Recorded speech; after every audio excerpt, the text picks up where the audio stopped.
الحمد لله نحمده ونستعينه ونستغفره ونؤمن به ونتوكل عليه ونعوذ بالله من شرور أنفسنا ومن سيئات أعمالنا من يهده الله فلا مضل له ومن يضلل فلا هادي له ونشهد أن لا إله إلا الله وحده لا شريك له ونشهد أن سيدنا ومولانا محمدا عبده ورسوله أما بعد قال تبارك وتعالى في القرآن المجيد فأعوذ بالله من الشيطان الرجيم بسم الله الرحمن الرحيم يا أيها الذين آمنوا لا تأكلوا الربا أضعافا مضاعفة واتقوا الله لعلكم تفلحون واتقوا النار التي أعدت للكافرين صدق الله العظيم. وقال النبي صلى الله عليه وآله وسلم الربا 70 حوبا أيسرها أن ينكح الرجل أمه أو كما قال اللهم أرنا الحق حقا وارزقنا اتباعه وأرنا الباطل باطلا وارزقنا اجتنابه رب اشرح لي صدري ويسر لي أمري واحلل عقدة من لساني يفقهوا قولي واجعل لي وزيرا من أهلي آمين يا رب العالمين. السلام علیکم ورحمۃ اللہ وبرکاتہ. معزز حاضرین مجلس، ابھی میں نے آپ کے سامنے سورہ آل عمران کی آیت نمبر 130 تلاوت کی ہے اور جناب نبی کریم صلی اللہ علیہ وآلہ وسلم کا ایک قول مبارک بھی آپ کے سامنے پڑھا.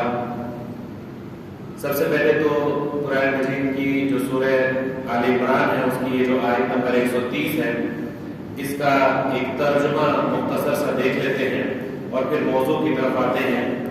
اللہ سبحانہ و تعالیٰ نے ارشاد فرمایا یا ایھا الذین آمنوا، اے وہ لوگوں جو ایمان لائے ہو، لا تأکلوا الربا اضعافا مضاعفا، دیکھو یہ جو بڑھتا چڑھتا جو ہے یہ سود ہے یہ نہ کھایا کرو.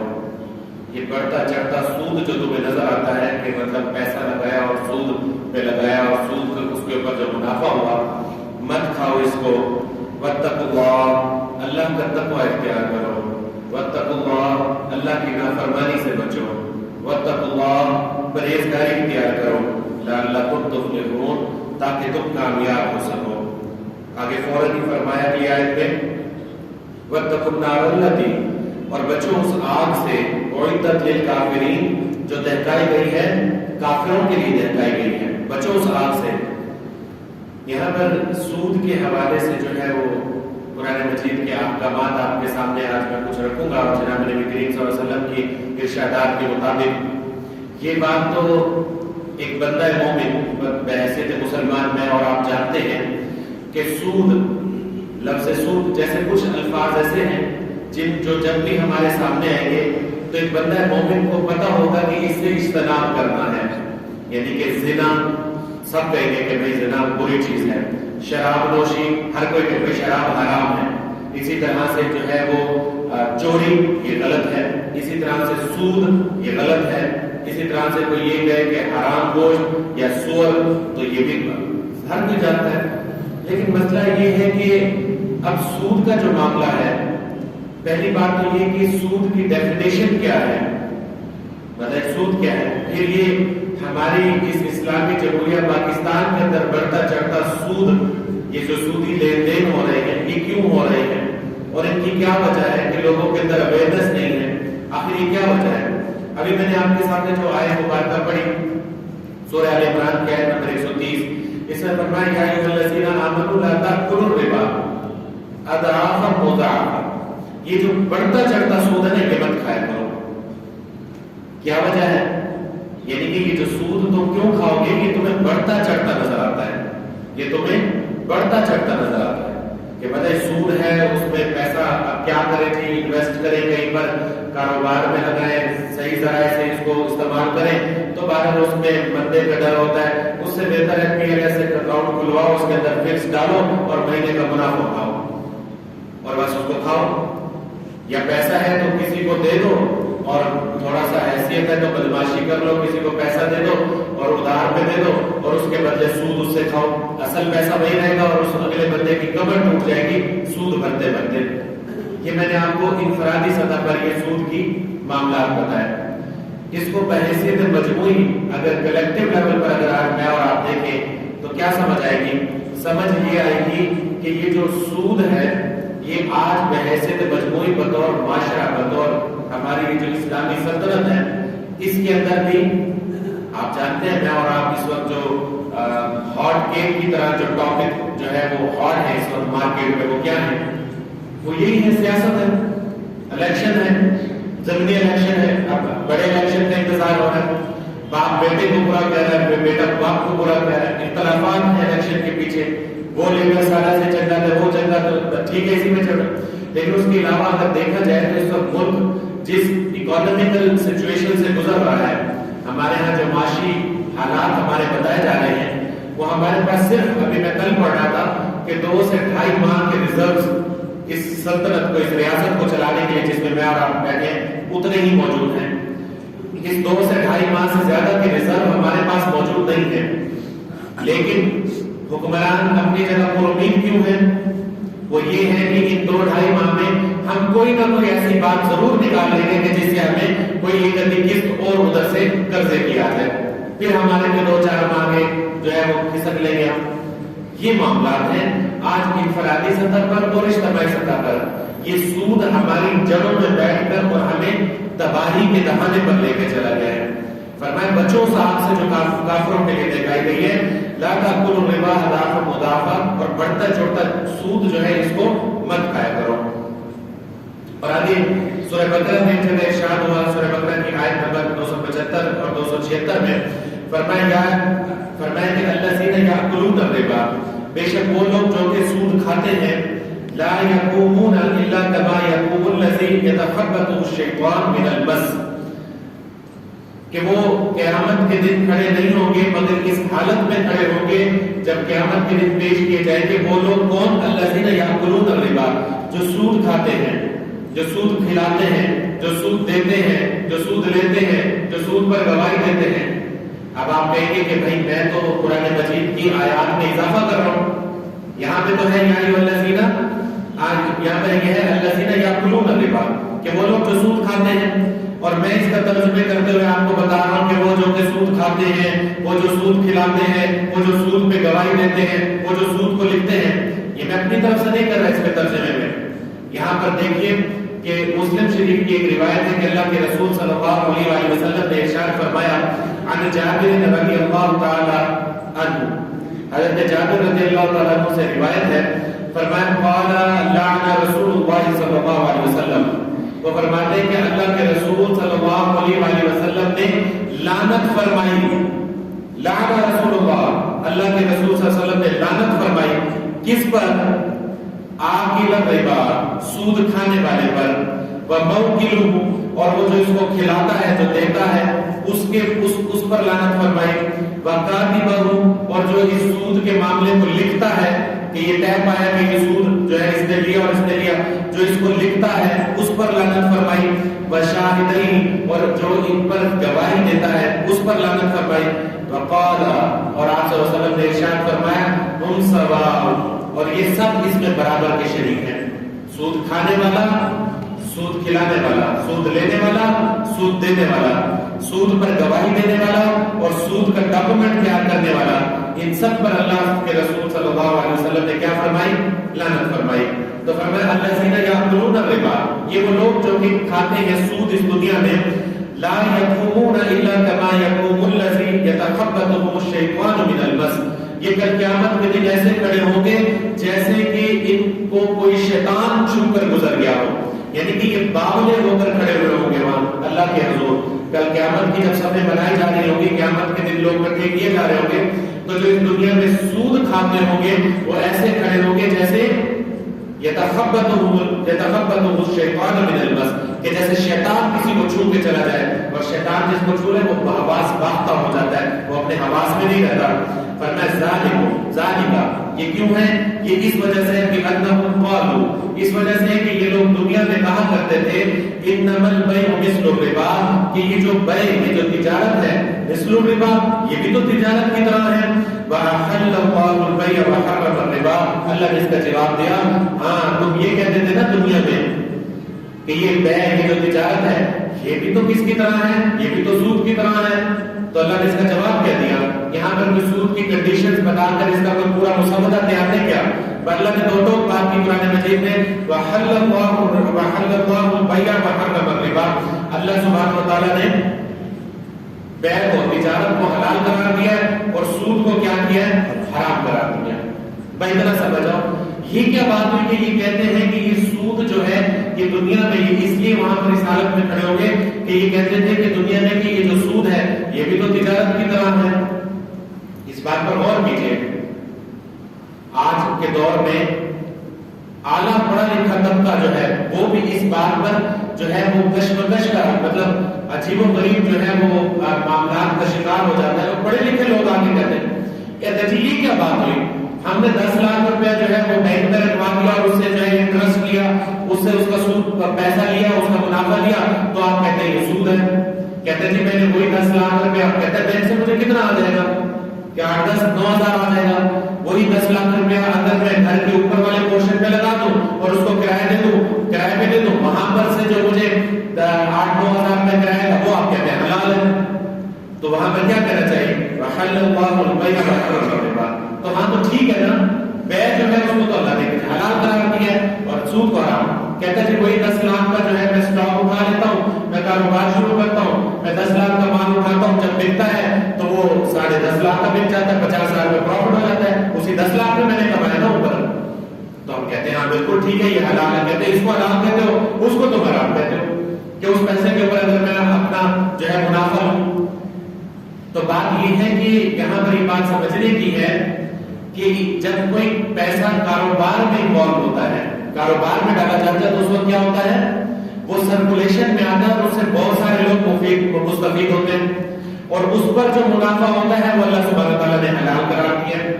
لیکن یہ جو پیسہ بطور قرض دیا جاتا ہے کسی کو اور اس پر واپس اس کو لیتے ہوئے اس پر جو اضافی رقم لی جاتی ہے، اس کو سود قرار دیا ہے. قرض حسنہ کا کانسیپٹ دین اسلام میں اللہ سبحانہ تعالیٰ نے، اللہ کے رسول صلی اللہ علیہ وسلم نے ہمیں بتایا. قرض حسنہ کیا ہے؟